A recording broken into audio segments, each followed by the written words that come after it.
Bienvenue de l'autre côté du tableau, le podcast qui donne la parole aux maîtres, maîtresses, profs. Bref, à tous ceux qui font l'éducation aujourd'hui. Parce qu'on se souvient encore de la maîtresse grâce à qui on a réussi les divisions, ou bien ce prof qui nous a fait adorer la physique ou le français, alors que franchement c'était vraiment pas gagné. Ici on inverse les rôles et on découvre les coulisses et les souvenirs que eux ont gardés.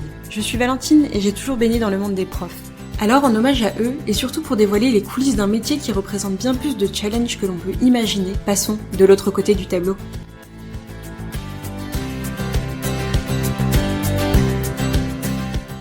Cet épisode est soutenu par Petit Bambou École. Parce qu'enseigner, c'est parfois les montagnes russes émotionnelles, je suis heureuse de partager avec vous cet outil spécialement conçu pour les enseignants. Petit Bambou École, c'est une plateforme gratuite qui propose des ressources simples pour cultiver l'attention, accueillir les émotions et traverser la journée en classe avec un peu plus de sérénité. Méditation guidée, exercices de respiration, ressources pédagogiques, tout est conçu pour vous et vos élèves. Pour en savoir plus, demandez votre accès sur school.petitbambou.com. Bonne écoute!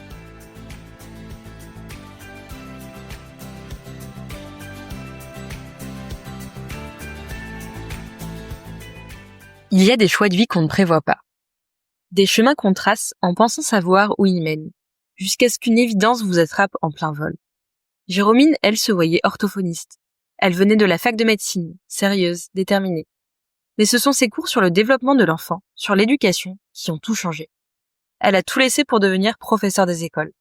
Et ce saut dans l'inconnu, elle l'a fait sans avoir confiance en elle, avec la peur d'être jugée, par les élèves, les parents. Aujourd'hui, elle est enseignante en maternelle. Elle partage ses ressources pédagogiques. Elle aide des futurs profs à réussir le CRPE, le fameux concours pour devenir professeur des écoles. Mais elle n'oublie rien des tempêtes. L'inclusion sans moyens, les cris, l'épuisement, les coups parfois. Elle nous parle aussi de ce qui tient debout quand tout vacille. Cette fameuse ATSEM à ses côtés. Les élèves qui progressent et cette impression profonde d'être enfin à sa place.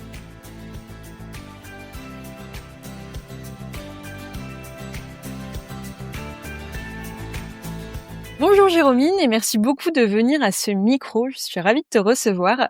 Bonjour Valentine, merci beaucoup pour ton invitation. Avec plaisir. Est-ce que dans un premier temps déjà tu peux toi nous raconter un petit peu ton parcours, ce qui t'a amené à devenir enseignante aujourd'hui? Oui, bien sûr. Alors, depuis que je suis toute petite, j'avais envie d'être enseignante, enfin maîtresse, comme on disait. Je jouais tous les jours à la maîtresse. J'avais même créé une fausse école et une fausse salle de classe dans ma cabane en bois, dans le jardin, avec des faux élèves en carton que mes parents m'avaient achetés.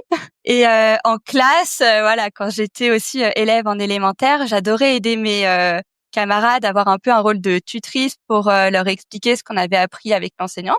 Mais entre cette envie d'enfant et mon entrée dans le métier, j'ai changé plusieurs fois d'orientation. Donc au collège, je voulais être vétérinaire. Ensuite, au lycée, je voulais être chirurgienne. J'ai donc passé un bac S, donc un bac scientifique. Et je suis entrée en fac de médecine où au final, j'ai fait seulement les 3/4 de l'année parce que je me suis rendu compte que ça me correspondait pas vraiment.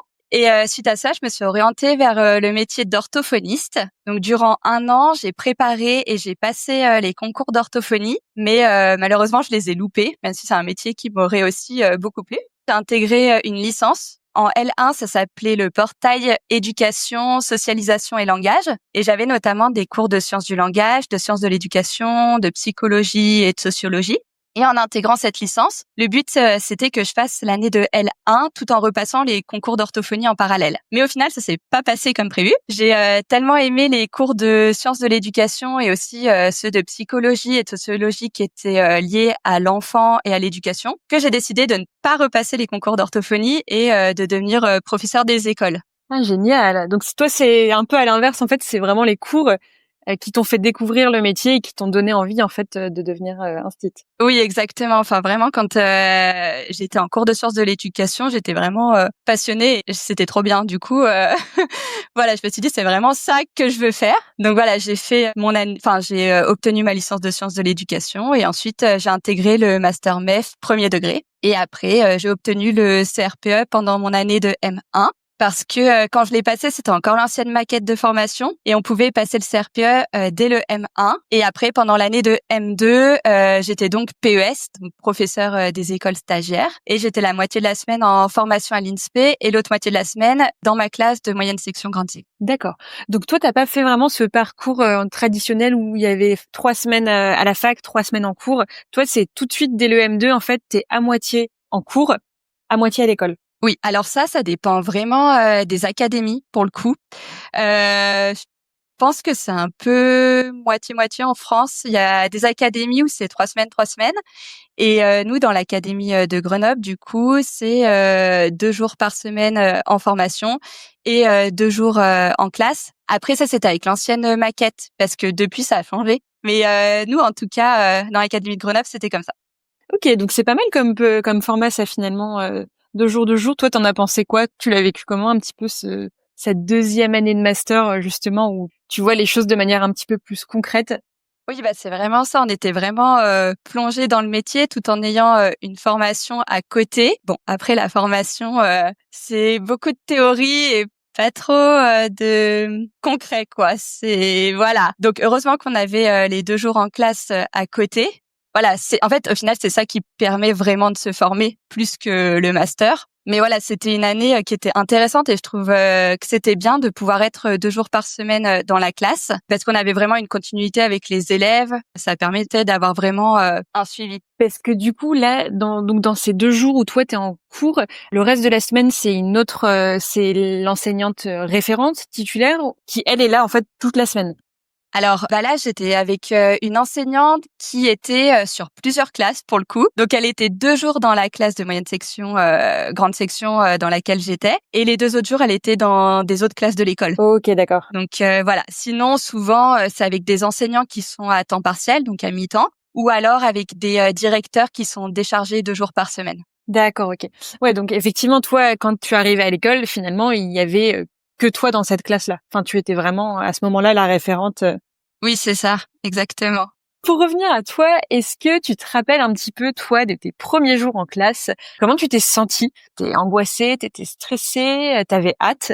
Comment ça s'est passé? Alors déjà, enfin l'été avant ma première rentrée, donc après avoir obtenu le concours, j'étais hyper stressée parce qu'au final, j'avais fait quelques jours de stage, mais sans plus. Et j'avais vraiment peur de me retrouver face à une classe. Je savais pas du tout comment j'allais réussir à gérer. Enfin voilà, vraiment très stressée, mais j'avais hâte quand même parce que j'étais contente de me dire que j'allais enfin pouvoir être enseignante. Mais ce que je pensais surtout, enfin, c'est que j'avais peur de ne pas y arriver. J'avais peur d'être jugée par les élèves, par les parents et par mes collègues aussi, vu que je débutais. Et en plus, j'avais été du coup affectée en maternelle, en moyenne section, grande section, et j'avais vraiment peur de ça parce que il fallait travailler avec une ATSEM et ça, on n'est pas vraiment préparé à ça. Et du coup, j'avais peur, voilà, d'être jugée aussi par mon ATSEM. Mais enfin voilà, en gros, j'avais pas du tout confiance en moi avant de commencer.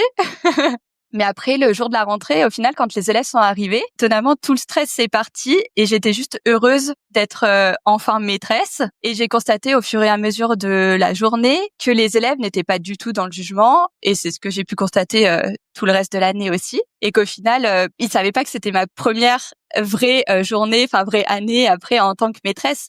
Enfin voilà, eux, ils s'en rendent pas compte. Donc la journée de rentrée s'est très bien passée et tout était fluide. Et après, ça allait mieux pour les jours suivants. J'avais plus trop de stress à part chaque dimanche soir avant chaque reprise après les vacances. Là, il y avait un peu de stress qui revenait, mais voilà, pas comme l'été avant la première rentrée. Ok, donc finalement, beaucoup d'appréhension et en fait, ça retombe comme un soufflet quand tu es en contact avec les élèves et dans ta classe. On se rend compte qu'ils sont pas là pour nous juger, quoi. Puis j'imagine en plus les petits entre guillemets comme ça, moyenne grande section, je pense que c'est beaucoup plus effectivement ils te connaissent pas mais ils connaissaient pas la maîtresse ou le maître de l'an dernier et ils connaîtront pas le suivant. Donc finalement comme tu dis, c'est nouveau pour toi mais pour eux, c'est une rentrée classique. Oui, voilà, exactement. Tout se passe bien. Est-ce que du coup, ces premiers jours, comment tu arrives un petit peu à trouver ton rythme? Est-ce qu'au niveau du programme, des choses à faire, comment tu arrives finalement à gérer ces premières semaines? Alors honnêtement, déjà j'avais beaucoup travaillé pendant l'été parce que j'ai eu de la chance d'avoir mon affectation 1 ou 2 semaines après avoir eu les résultats du concours. Donc c'était mi-juillet parce que nous le concours avait été décalé à cause du Covid. Donc on avait eu les résultats le 7 juillet, je m'en souviens. Et voilà, j'ai eu la chance d'avoir mon affectation assez tôt dans l'été. Enfin voilà, il me restait 1 mois et demi pour préparer. Et du coup, j'avais vraiment travaillé, je m'étais renseignée, j'avais acheté plein de manuels, j'avais fait plein de recherches sur Internet, j'avais décortiqué tous les programmes aussi, même si ça, on le fait déjà quand on prépare le concours. Donc voilà. Mais après, c'est vrai que j'avais préparé beaucoup de choses, mais quand je suis arrivée en classe, au final, je me suis rendu compte qu'il y a des choses que j'avais préparées, mais qui n'étaient pas adaptées. Donc c'était quand même beaucoup de travail cette année-là et effectivement il y avait la pression de pas réussir à finir le programme, de pas apprendre correctement aux enfants. Voilà, c'est quand même stressant parce qu'au final on n'est pas vraiment formé à programmer les enseignements, etc. Ça personne nous l'apprend, donc c'est à nous d'apprendre tout seul grâce aux ressources aussi qu'on trouve dans les manuels sur Internet. Et c'est vrai que c'est stressant parce qu'on a toujours peur de pas faire correctement. Ouais, j'imagine. Et est-ce que, alors justement, on va y venir petit à petit, mais toi, du coup, tu as lancé un compte Instagram qui s'appelle Maîtresse Géraud. Pourquoi tu as créé en fait ce compte-là déjà? Est-ce que c'est par rapport à toi tes premières années d'enseignement ou tu as vu qu'il manquait peut-être d'outils ou c'était vraiment plus par passion et par entraide? C'était quoi un petit peu le fondement de ce compte Instagram initialement? Alors vraiment, c'était plus pour l'entraide et le partage. L'idée du compte Instagram, ça a commencé pendant mon année de Master 1. Parce que pendant cette année-là, je suivais des comptes d'enseignants sur Instagram et c'est ce qui me motivait à réviser pour le CRPE parce que au final, ça rendait les révisions plus concrètes grâce au partage d'activités qui étaient faites en classe. Et c'est vrai que suivre ces comptes, enfin, c'était vraiment motivant. Et après, le jour des écrits du concours, avec des copines, on était dans notre chambre d'hôtel et on s'est dit, si on réussit le concours, on crée chacune un compte de maîtresse sur Instagram. Finalement, on a obtenu le concours. Et c'est ce qu'on a fait. On a toutes créé notre compte de maîtresse. Et donc suite à cela, durant l'été donc 2020, donc juste après avoir obtenu le CRPE, j'ai partagé quelques publications par rapport à ma préparation de classe pour mon année de PES. Et j'ai surtout partagé des astuces et des conseils pour réussir le concours. Et j'avais de plus en plus d'abonnés, d'échanges avec différentes personnes. Et je trouvais ça vraiment intéressant, l'entraide et le partage. Et suite à ça, du coup, j'ai créé mon site internet avec l'aide de mon conjoint qui est développeur web, que ça tombait bien. Parfait. Et j'ai commencé à écrire des articles sur ce que je faisais en classe et aussi pour partager mes conseils et mes fiches pour le CRPE. Mais voilà, je pensais vraiment pas que j'allais avoir autant de personnes qui allaient me suivre et utiliser mes ressources, que ce soit pour le CRPE ou pour la classe. Au final, en voyant que ça prenait, j'ai décidé d'améliorer mon site internet et aussi de créer une application de révision pour le CRPE. Au final, ça partait d'une idée entre copines et puis après, c'est un projet qui s'est développé. C'est génial. Et tes copines, du coup, elles ont eu le même engouement ou c'est vraiment que toi qui as percé comme ça? Elles partageaient un petit peu au début, puis au final, elles ont pas trop adhéré. Elles disaient ça leur prenait trop de temps et du coup, elles ont un peu laissé de côté. Super en fait que tu aies commencé pendant les études parce que c'est vrai que c'est des outils, peu importe en fait la matière que tu étudies, c'est vrai que la partie révision sur Instagram, même sur YouTube, c'est quelque chose d'hyper pédagogique et qui est beaucoup plus ludique en fait. Oui, c'est c'est un autre moyen au final de réviser, de partager les connaissances, les savoirs, etc. Aujourd'hui, si je continue de partager sur le compte Instagram et sur mon site, voilà, c'est avant tout pour les échanges et les partages que ça génère, parce que j'adore pouvoir partager ma pratique et mes ressources. Comme ça, j'ai des retours sur tout ce que je fais et ça me permet d'évoluer et d'aider d'autres personnes en même temps. Et je trouve ça vraiment top, voilà, qu'il y ait plein de sites ou de comptes sur les réseaux où les enseignants partagent leurs ressources et leurs créations parce que ça permet de faire gagner du temps aux autres et ça permet de découvrir des façons de faire en classe, notamment autour de l'organisation, de la pédagogie, voilà, ce qu'on nous apprend pas forcément en master. Donc au final, ça permet un peu de se former grâce aux autres et aussi d'ouvrir notre classe à plein de personnes. Complètement. C'est super. Et je pense que tu soulèves un point hyper important là, c'est la partie effectivement entraide, échange et un petit peu de test et peut-être pas assez concrète comme tu le disais dans la formation. Après, ça l'est dans beaucoup de formations aussi, c'est que on se rend compte un peu de la réalité que quand on est les deux pieds dedans sur le terrain. Et c'est vrai que la partie enseignement, il y a aussi ce truc où toi t'es seul en fait face à ta classe. Donc mis à part la salle des maîtres, effectivement, toute cette partie échange et discussion, elle va être assez limitée finalement. Exactement. Et c'est vrai que du coup, sur les réseaux, ça permet d'échanger avec plein de personnes qui sont dans des contextes d'enseignement différents aussi. Et c'est hyper enrichissant et formateur. Et j'imagine. Et du coup, toi, qu'est-ce qui te passionne aussi aujourd'hui dans l'enseignement? Est-ce que c'est ce côté un petit peu entraide, échange, ou c'est plutôt le contact avec les enfants? Qu'est-ce que c'est un petit peu du coup que t'aimes bien du coup? Alors, ce qui me passionne dans l'enseignement, c'est de pouvoir transmettre des connaissances tout en faisant en sorte que les élèves aient envie d'apprendre et qu'ils prennent plaisir à le faire tout en ayant confiance en eux. Donc, j'aime vraiment ce côté-là où il faut créer un environnement où chaque élève se sent en confiance, ose essayer et prend conscience de ses capacités, de ses progrès. Vraiment, j'adore voir leurs progrès, les voir réussir, notamment quand c'est quelque chose qu'ils n'arrivaient pas à faire avant. Ah, voilà, quand ils arrivent à le faire et enfin ils ont les yeux qui brillent et enfin c'est un peu magique au final de voir leur joie et leur fierté dans ces moments-là. Donc c'est vraiment ce que je trouve trop chouette dans le métier de professeur des écoles.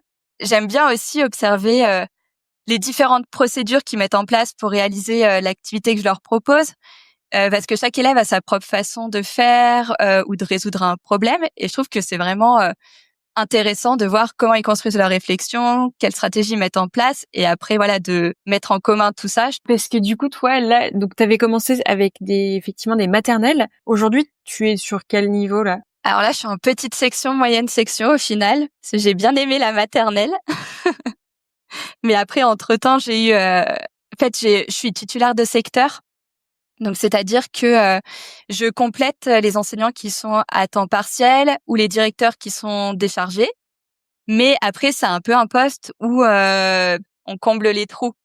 Donc, s'il y a des enseignants à compléter, on les complète. S'il y a une classe qui est vacante, où il n'y a pas d'enseignants pour toute l'année, on peut être attribué, enfin affecté sur cette classe, ou on peut être en remplacement. Donc, c'est un poste très large.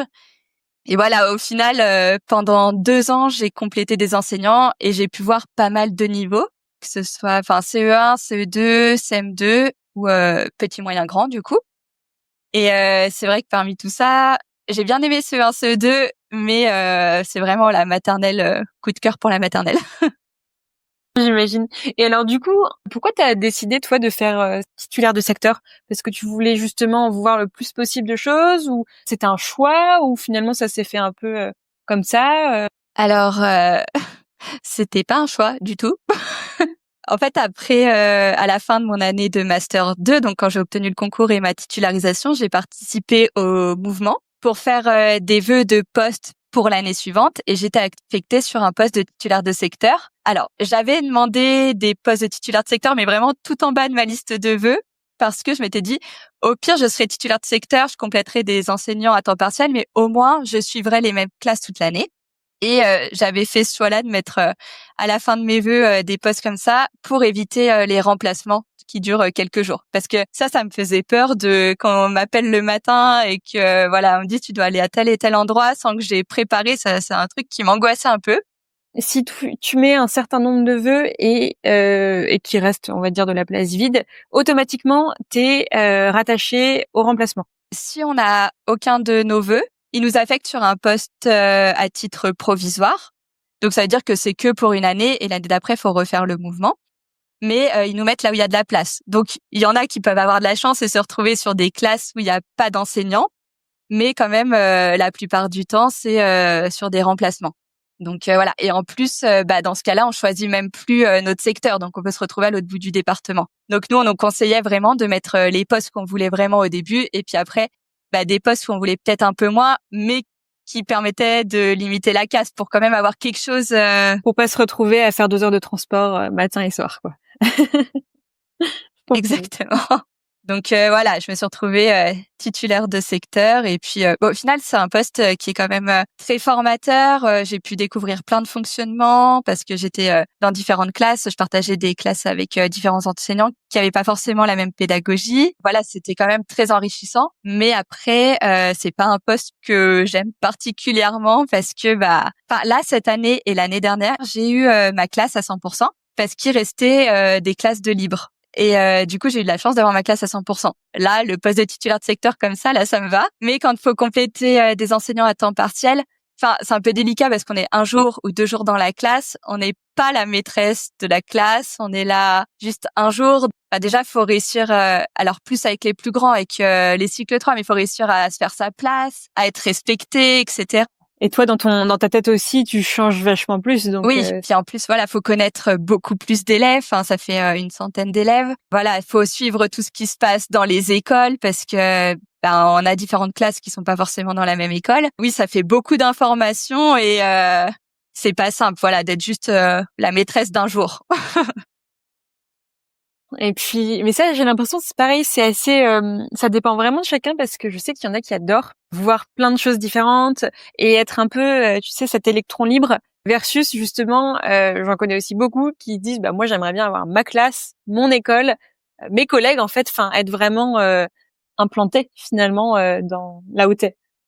Mais c'est vrai que ça dépend vraiment des personnes. Il y en a souvent sur Instagram qui me demandent quel est le meilleur poste. Mais en fait, ça dépend de chacun. Il y en a qui adorent être remplaçants, il y en a qui adorent être titulaire de secteur et qui ont pas du tout envie d'avoir leur classe. Et d'autres, c'est tout l'inverse. Mais tant mieux parce que du coup, il y a un peu de tout pour tout le monde, quoi. Et toi, du coup, t'es plus dans cette optique de j'aimerais bien avoir plus ma classe, effectivement, tes habitudes et justement pour faire évoluer ton programme aussi un peu. Oui, exactement. Là, depuis l'année dernière, j'ai de la chance d'être dans une classe de petite section, moyenne section. Et du coup, ça fait 2 ans que je suis dans la même classe. Donc, j'ai eu énormément de chance parce que la classe n'est pas passée au mouvement. Ça, c'est vraiment top parce que j'ai pu suivre mes élèves que j'avais en petite section, une partie de mes élèves que j'avais en petite section que j'ai retrouvés en moyenne section cette année. Je suis restée dans ma salle de classe. Voilà, je connais maintenant l'équipe, je connais les élèves, les parents aussi, et je trouve ça vraiment cool ce côté-là, d'avoir vraiment un suivi des élèves, de connaître l'école, le fonctionnement, parce que entre les écoles, c'est pas du tout le même fonctionnement, ça peut vraiment varier. Ouais, moi c'est vraiment ce côté-là, avoir ma classe qui me plaît, pouvoir mettre des projets en place, voir les élèves progresser, pouvoir les suivre. Ouais, je comprends. Bon, du coup, plutôt rose. Là, c'est top. Du coup, tu es dans une classe que t'aimes bien. Tu peux effectivement mettre en place pas mal de programmes. T'as ton compte Instagram, mais on sait très bien qu'il y a aussi dans l'enseignement, il y a pas mal de défis, que ce soit avec les élèves, Oui. les profs, les parents. Est-ce que tu peux toi nous raconter peut-être t'as vécu une situation ou un moment qui a été un peu compliqué dans ton début de carrière? Oui, alors il y a vraiment un moment difficile que j'ai traversé et qui me vient de suite en tête.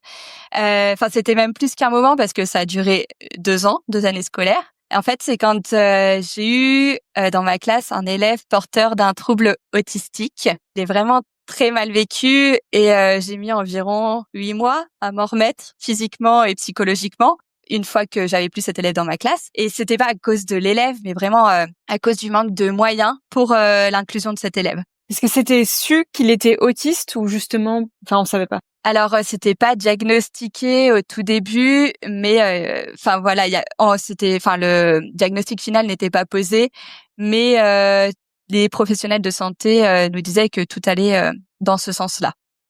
Et voilà. Et du coup, pendant la première année où je l'avais dans ma classe, il n'avait pas d'AESH parce que du coup, il n'avait pas encore la notification MDPH qui permet d'avoir des heures d'AESH. Ok, alors est-ce que tu peux juste nous dire un petit peu MDPH, AESH? Oui, alors AESH, c'est accompagnant des élèves en situation de handicap. Donc, c'est les personnes qui nous aident en classe pour pouvoir suivre, aider un élève en particulier ou plusieurs élèves qui ont des besoins spécifiques. Ça peut être des élèves en situation de handicap ou des élèves porteurs de dyslexie, dysphasie, dysorthographie, etc. et qui ont vraiment besoin de l'aide d'un adulte juste pour eux, pour les aider individuellement. Voilà. Du coup, la MDPH, c'est la maison départementale des personnes handicapées, si je me trompe pas. C'est eux qui donnent la notification, qui disent déjà si oui ou non il y a un handicap et qui ensuite donnent la notification pour que l'élève ait le droit d'avoir un AESH en classe ou des adaptations spécifiques, quoi. Voilà. Et oui, du coup, mon élève, donc il n'avait pas d'AESH jusqu'à février parce qu'il n'avait pas la notification. MDPH encore. Pourtant, le dossier avait été monté bien avant, mais c'est assez long. Et après, de février jusqu'à fin mai, en fait, il y avait pas d'AESH à mettre sur le poste. Ils n'arrivaient pas à recruter. Voilà, donc il y avait personne. Et après, j'ai eu quelqu'un, voilà, de fin mai jusqu'à début juillet, jusqu'à la fin de l'année scolaire, quoi. Et ensuite, pendant la deuxième année, il a eu des AESH, mais qui n'ont pas arrêté de changer parce que la situation était très difficile à gérer et très prenante. Du coup, ça changeait tout le temps et à chaque fois, il fallait tout réexpliquer, tout remettre en place et c'était quand même fatigant, on va dire. Et voilà, j'étais complètement démunie et seule face à tout ça. Il y a plein de personnes qui sont venues dans ma classe pour observer, pour m'apporter des pistes, mais au final, elles se contredisaient toutes entre elles. Et j'étais complètement perdue sur ce qu'il fallait mettre en place. Enfin, il y a une personne qui me disait de faire A, l'autre qui me disait de faire B. Et moi, j'avais pas de formation et je savais pas ce que je devais faire. Donc, je testais plein de choses, mais au final, ça allait pas. Et voilà, c'était vraiment très, très compliqué. Ouais. Parce qu'on n'était pas formés et même les AESH n'étaient pas formés au final. Ils étaient recrutés comme ça, sans formation, sans rien. Donc, Dans le titre, en plus de leur poste, c'est pour les personnes en situation de handicap et en fait, elles ne reçoivent parfois même pas de formation. non, c'est ça. Bah là, les AESH que j'avais en poste, c'était des personnes qui, pour la plupart, débutaient en tant qu'AESH. Et du coup, enfin voilà, qui avaient été recrutés. On leur a dit, faut aller là. Et puis voilà, c'est tout, quoi. Voilà, on se formait un peu. Enfin, je leur disais ce que moi, je pensais pouvoir mettre en place. Mais c'est pareil, moi, j'avais pas de formation non plus. J'avais quelques connaissances sur le trouble autistique, mais sans plus, quoi. Pourtant, c'est important d'être formé. Ça, c'est pas des choses du coup que vous avez du tout dans la formation. C'est vraiment de l'à côté. On entend en master parler des différents handicaps, des différents troubles. Ils nous donnent en gros la définition du trouble, la définition du handicap, mais c'est tout. Ils nous disent pas comment faire concrètement en classe. Après, quand on est prof, on a une formation continue. Donc chaque année, on a des heures de formation à faire. Et là, il y a possibilité de choisir, parce qu'il y a des formations qui sont imposées, mais il y a des formations qu'on peut choisir. Et des fois, il y a des formations sur le trouble autistique ou sur les élèves à haut potentiel intellectuel, enfin voilà. Mais après, pour en avoir suivi une, ça reste quand même assez factuel. Ils décrivent le trouble, ils décrivent le handicap, ils disent vous pouvez mettre ça en place. Mais au final, vu que ça dépend aussi vraiment de chaque élève, on peut pas mettre la même chose en place pour deux enfants qui sont porteurs d'un trouble autistique, qui sont pas besoin des mêmes choses. Et du coup, une formation de 3 heures dans l'année, ça suffit pas du tout. J'imagine. Donc du coup, oui, toi, effectivement, tu avais ce petit élève qui était autiste dans ta classe. Tu savais pas vraiment comment le gérer, en tout cas. Et donc au niveau de la gestion, concrètement, comment tu faisais en fait? Est-ce que tu faisais appel du coup à d'autres profs à ce moment-là? Bah alors, enfin, déjà pour expliquer ce qui se passait concrètement, parce que trouble autistique, ça veut un peu tout et rien dire, mais en fait, je devais gérer des hurlements constants où je pouvais pas enseigner parce que les élèves ne m'entendaient plus, ils se bouchaient les oreilles, et ça tous les jours. Et c'était aussi des coups, des morsures, des crachats, des lancements d'objets au quotidien. Et voilà, ça a été vraiment compliqué, tant au niveau émotionnel, enfin psychologique que physique, parce que du coup, je me suis aussi bloqué le dos parce qu'il fallait le porter, il fallait le maintenir pour pas qu'il se fasse mal quand il courait partout, etc. Et il y avait ça qui m'a bloqué le dos, mais aussi tout le côté psychologique, je pense. Et voilà, j'ai aussi eu des grosses douleurs au tympan parce que des hurlements quotidiens, bah forcément ça c'est pas sans conséquence. Et voilà, donc c'était vraiment 2 années très compliquées. Même si je le redis, c'est pas du tout de la faute de l'élève, on n'avait juste pas les clés et les moyens pour l'aider comme il le fallait. Comment j'ai surmonté cette situation? Enfin, déjà très difficilement quand même. Comme je disais juste avant, je m'en remets tout juste, ça fait 9 mois après. Donc voilà, c'était vraiment compliqué. Avant, j'en parlais. J'avais encore les larmes aux yeux en parlant, mais là, ça va mieux. j'ai réussi à tenir le coup et je suis restée dans ma classe grâce à mes élèves parce que j'avais vraiment une super classe et ça me donnait vraiment envie de me lever le matin et d'aller à l'école pour les aider. J'avais aussi des super parents d'élèves qui me soutenaient et surtout ce qui m'a fait tenir c'est mon ATSEM. Parce que vraiment, je la remercierai jamais assez de m'avoir autant aidée et soutenue, parce qu'on était les 2 années ensemble. Donc, elle a vécu la même chose que moi. Et en fait, elle a pris le rôle d'AESH en plus de son rôle d'ATSEM. Donc, la première année, parce qu'on n'avait pas d'AESH. Et la deuxième année, parce que il fallait souvent être 2 adultes pour gérer cet élève. Donc, l'AESH seul, quand il y en avait, ne pouvait pas gérer tout seul. Pourtant, l'ATSEM, ça faisait pas du tout partie de ses fonctions, mais en fait, c'était naturel pour elle et puis voilà, donc elle m'a vraiment soutenue et je pense que sans son soutien, c'est pas je pense, je suis sûre sans son soutien, j'aurais jamais tenu. Et après ce qui m'a aussi fait tenir c'est mon conjoint et ma famille parce que j'en parlais beaucoup, je m'en parlais tous les soirs et ils m'ont soutenue, ils m'ont écoutée. Et ce que j'ai remarqué aussi cette année, mais j'en avais pas conscience l'année dernière et l'année encore d'avant, mais c'est que je m'étais beaucoup détachée de l'école au final, parce que c'était plus un lieu où je me sentais bien, ni même en sécurité. Donc voilà, j'arrivais tard à l'école, je repartais le plus tôt possible, je voulais plus entendre parler de l'école le soir ou le week-end, j'avais plus envie de m'impliquer dans différents projets, j'avais plus envie de manger avec les collègues le midi parce que je savais qu'on allait me parler de cet élève tout le temps. Et voilà, c'était vraiment le sujet de conversation tout le temps, tout le temps. Et voilà, je m'étais vraiment détachée de l'école pour me protéger, je pense. Et au final, j'ai réussi à surmonter cette situation en étant bien entourée et en n'ayant pas honte de parler des difficultés que je rencontrais et en essayant tant bien que mal de prendre de la distance avec l'école et avec cette situation. Ouais, je comprends. Parce que j'imagine qu'il subissait aussi, en fait. Lui, en fait, c'est parce qu'il arrivait pas à se faire comprendre. Exactement. Il avait pas le langage oral, donc il pouvait pas se faire comprendre. Donc on a mis en place, comme on a pu, de la communication avec des pictogrammes notamment. Mais toujours pareil, on n'est pas formé à ça. Donc on faisait un peu comme on pouvait. C'est un peu la situation où les parents sont embêtés, toi tu le vis mal, lui il le vit mal, et en fait c'est le chat qui se mord la queue quoi. Donc C'est ça. Mais vraiment le pire, je pense que c'était pour lui parce que l'environnement était pas du tout adapté à son handicap. Les locaux, le matériel non plus n'étaient pas adaptés parce que on a des moyens financiers limités. Donc même si on voulait acheter des jeux ou du matériel juste pour lui, on était bloqué à un moment donné parce qu'on avait des limites financières. Donc ouais, c'était même on disait même maltraitant pour lui au final d'être dans cette situation.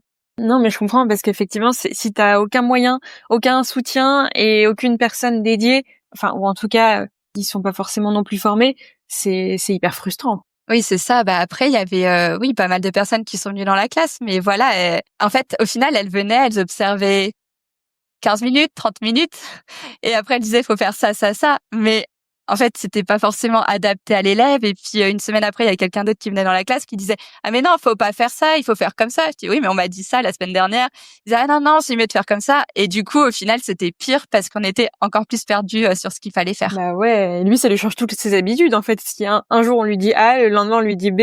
Mais c'est ça. Et puis pour le coup, ces enfants ont vraiment besoin d'avoir un cadre fixe, stable, d'avoir des repères. Et là, c'était un peu n'importe quoi.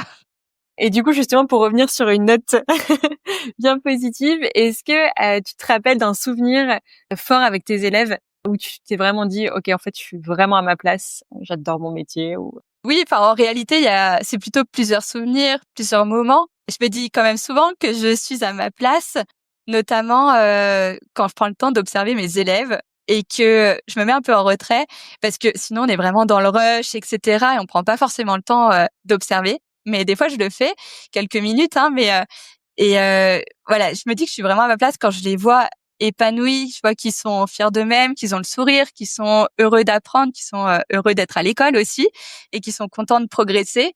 C'est vraiment ça où je me dis voilà, je suis vraiment à ma place, je suis vraiment contente d'être là, d'être en classe avec eux.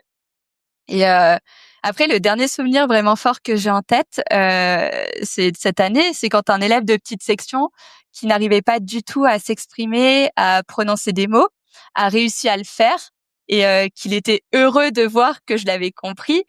J'étais tellement contente pour lui et fière de ses progrès que je me suis dit voilà, je fais vraiment ce métier pour ça. Et voilà, je me dis vraiment que je suis à ma place quand je vois les élèves épanouis et fiers d'eux-mêmes, de leur travail. C'est génial. Et c'est vrai qu'en plus, je pense que t'as raison, c'est le truc aussi un petit peu propre, ça, à la maternelle, c'est le côté compréhension, en fait. Et comme tu Oui, dis, communication qui se oui, oui, développe oui. énormément. Et je pense que ça doit être assez incroyable, et pour toi et pour eux, de voir qu'effectivement, bah, la communication fait sens vraiment, et que tu comprends et que tu réagis à tout ce qui se passe. Oui, non mais c'est vrai, notamment, enfin surtout en petite section, c'est vraiment un point important le langage oral. Et c'est vrai que quand on compare les élèves de début de petite section aux élèves après en fin de petite section, ça a vraiment rien à voir, et on voit qu'ils font des progrès, mais vraiment surtout, enfin le langage oral, mais aussi tout ce qui est autonomie, leur rôle d'élève, parce qu'au final ils arrivent à l'école, ils doivent tout découvrir, vie en collectivité, etc. Et je trouve que c'est vraiment l'année où on peut voir énormément de progrès et d'évolution chez les élèves.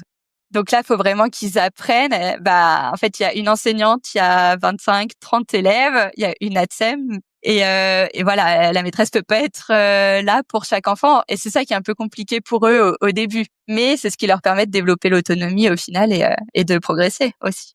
Il faut vraiment prendre le temps pour les aider, pour leur expliquer comment ça fonctionne l'école, pour les rassurer aussi et pour leur donner envie de revenir, parce que souvent le jour de la rentrée, il y a quelques pleurs, mais ça va. Le deuxième jour, c'est un peu plus compliqué. Après, le troisième jour, là, c'est le pire, parce que ils se rendent compte qu'en fait, il faut revenir tous les jours. Donc le but, c'est vraiment de leur donner envie de revenir à l'école au début. Ah, c'est marrant, tu vois, j'aurais pas dit ça. J'aurais dit premier jour, ouais, parce que là, qu'est-ce qui se passe? Je connais pas, et après, ils s'habituent, mais en fait, Ouais, c'est ça. Le premier jour, ils sont séparés des parents. Donc là, c'est un petit peu difficile, la séparation. Mais après, ils découvrent un nouvel environnement. Il y a plein de jeux, il y a des copains. Donc, au final, c'est plutôt cool. Après, voilà, les réactions, ça dépend vraiment de chaque enfant, hein, bien sûr. Mais souvent, le pire, ouais, c'est le troisième, quatrième jour, quand ils se disent, mince, il faut que je revienne. Moi, j'aime bien tout ce côté-là, découverte, apprentissage. Donc ça va. pour revenir un petit peu là à toute cette partie de ce que tu mets en place avec ton site internet, ta méthodo, qu'est-ce que tu essayes justement de transmettre avec tout ça? C'est quoi les grandes thématiques que tu mets en place? Sur mon compte, ce que j'essaye vraiment de partager, c'est des activités en classe, mon organisation aussi, la façon dont je procède, par exemple pour les rituels ou pour passer une consigne, etc. Et j'essaye aussi de partager par rapport au CRPE, au concours de professeur des écoles, des astuces, des fils de révision, etc. Et c'est vrai que à la base, ça s'adressait vraiment aux enseignants ou aux futurs enseignants. Et au final, je me suis rendu compte qu'il y avait pas mal de parents qui me suivaient et qui me disent bah, c'est trop bien parce que j'ai des idées d'activités que je peux faire à la maison avec mon enfant, ou alors des parents qui me disent bah on se rend vraiment compte de ce qui est fait à l'école, parce qu'au final bah, on rentre pas dans l'école, donc on sait pas ce qui est fait concrètement en maternelle. Et c'est vrai que ça permet aussi aux parents de se rendre compte de ce qu'on fait en classe, et de se dire que la maternelle, c'est pas juste on fait de la peinture et on colle des gommettes. C'est vrai. Ouais, t'essayes de combattre un peu ce cliché-là de la maternelle. Il y en a qui me disent ça, ils me disent ah oui, bah je pensais pas qu'on faisait tout ça en maternelle. Ben si. Ok, c'est top. Ouais, donc c'est ça. Au final, t'as toute cette partie apprentissage presque de enfin, en tout cas, transmission d'un pan de l'éducation au niveau parental aussi. Tu donnes un petit peu des idées, effectivement, de tout ce qui est activité.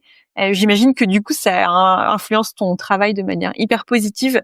Euh, Enfin, la communauté qui s'est créée autour de mon compte Instagram et de mon site internet, mais aussi autour de tous les comptes et des sites d'enseignants au final, ça permet vraiment de créer un échange, une entraide, un partage. Et grâce à tous les échanges que j'ai avec d'autres enseignants, futurs enseignants, ou avec des parents, je peux réfléchir à ma pratique et la faire évoluer. C'est-à-dire que quand je crée mes publications ou que je réponds à des questions posées en message privé, je fais en parallèle un travail d'analyse de mes pratiques. Donc, je suis obligée de réfléchir à tout ce que je fais en classe et à la façon dont je procède avec mes élèves pour pouvoir l'expliquer correctement à d'autres personnes qui se questionnent sur mes façons d'enseigner, enfin de faire en classe. Et tout ça, ça me fait réfléchir à ma pédagogie, à mon fonctionnement. Et voilà, en mettant des mots sur mes pratiques, en les expliquant, j'ai des idées qui me viennent en tête pour les faire évoluer. Des fois, je me dis ah mais attends, je fais comme ça en classe, mais au final, je me dis mais ça serait pas mieux si je faisais comme ça, etc. Donc ça, c'est en réfléchissant vraiment sur mon travail, en l'expliquant. Mais après, c'est aussi grâce aux échanges avec les autres enseignants, parce que je vois la façon dont les autres personnes fonctionnent et ça me permet de m'en inspirer, d'avoir d'autres idées pour ajuster mes pratiques.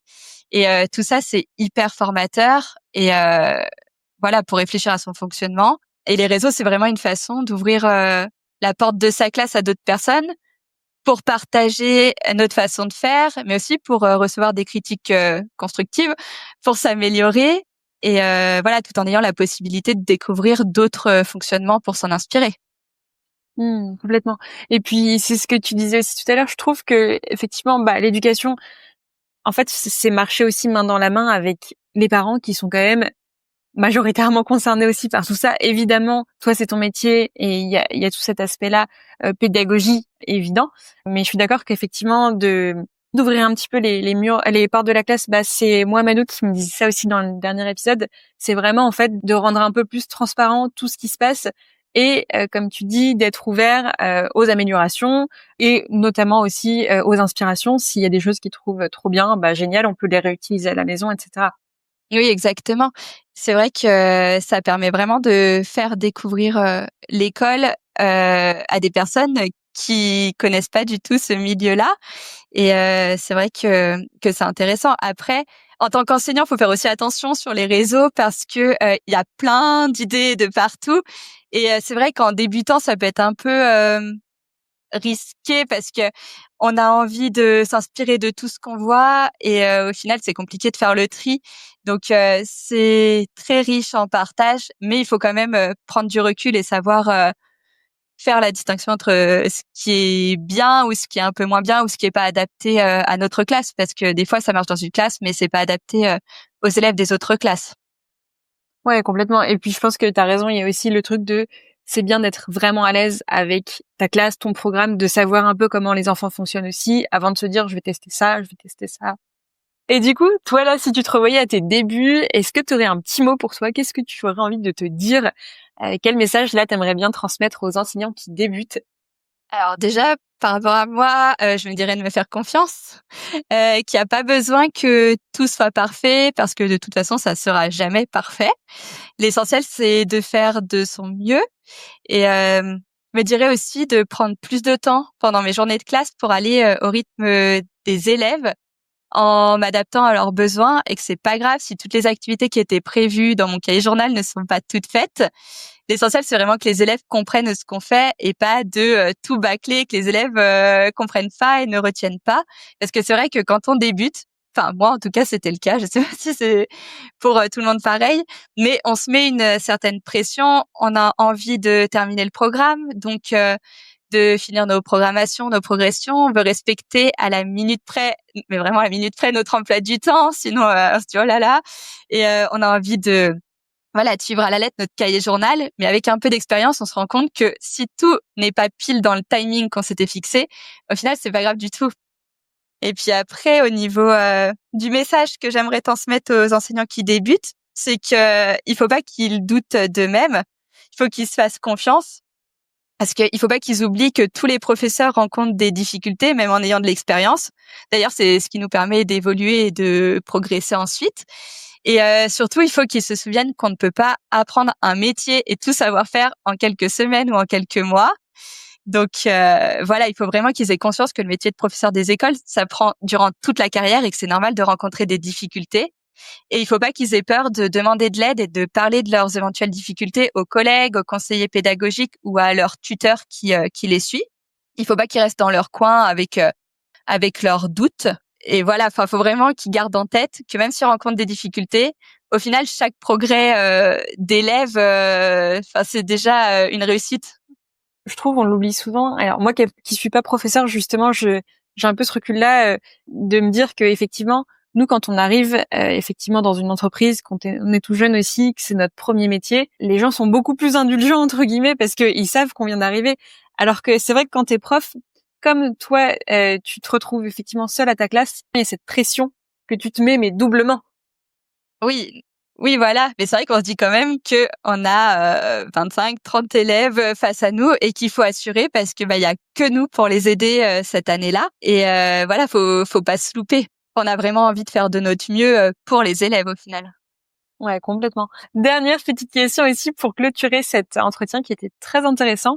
Est-ce que toi, si tu avais carte blanche demain pour réformer l'éducation nationale, alors dans son ensemble, je sais qu'il y a plein de choses à dire, mais est-ce qu'il y a un truc vraiment, il y a une chose vraiment où tu te dis, là franchement, pour moi, c'est le truc sur lequel il faut travailler, ou j'ai vraiment une idée sur cette thématique. Est-ce que tu as un petit peu une idée de tout ça ou pas? Alors, il y a 2 gros points qui me viennent en tête. Le premier, ça serait de diminuer le nombre d'élèves dans chaque classe en ouvrant des classes pour que les enseignants puissent passer plus de temps avec chaque élève pour les aider au mieux individuellement, parce que clairement, avec une classe de 30 élèves, c'est très compliqué. On fait de notre mieux, mais on peut pas se dédoubler. Donc voilà. Et et le deuxième point qui vient en tête, c'est de mettre plus de moyens pour l'inclusion des élèves à besoins éducatifs particuliers. Voilà, pour que ces élèves-là aient du matériel et des locaux adaptés à leurs besoins. Et je recruterai plus d'AESH du coup, afin que tous les élèves notifiés aient réellement le nombre d'heures auxquelles ils ont le droit, parce que des fois, ils sont notifiés tant d'heures, mais il n'y a pas assez d'AESH en poste, donc ils ont qu'une partie de leurs heures. Donc ça, c'est pas normal. Et je mettrai en place des formations complètes et concrètes pour tous les enseignants AESH et ATSEM sur les troubles et les handicaps, et aussi sur les outils à mettre en place, surtout sur ça.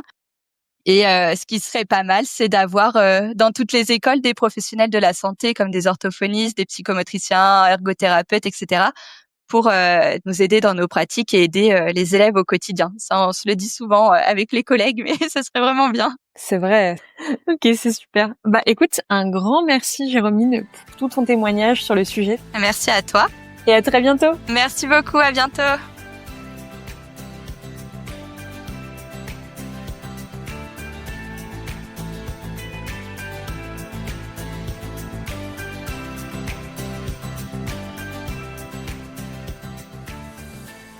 Le métier d'enseignant, de prof, il ne s'apprend pas en quelques semaines, ni avec des recettes toutes faites.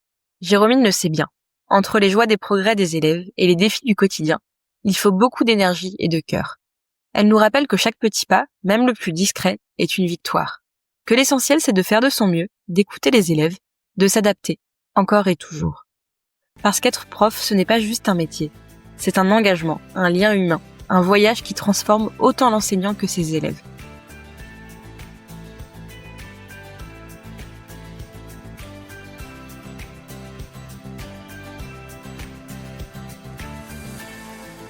Merci d'avoir écouté cet épisode. Si vous souhaitez découvrir des outils simples pour cultiver l'attention en classe et soutenir votre bien-être au quotidien et celui de vos élèves, Petit Bambou École est là pour vous. C'est gratuit, sans engagement, et ça peut vraiment faire la différence. Pour en savoir plus, rendez-vous sur school.petitbambou.com. Un petit coup de pouce pour traverser la journée avec plus de calme et d'attention. Ça se tente, non ?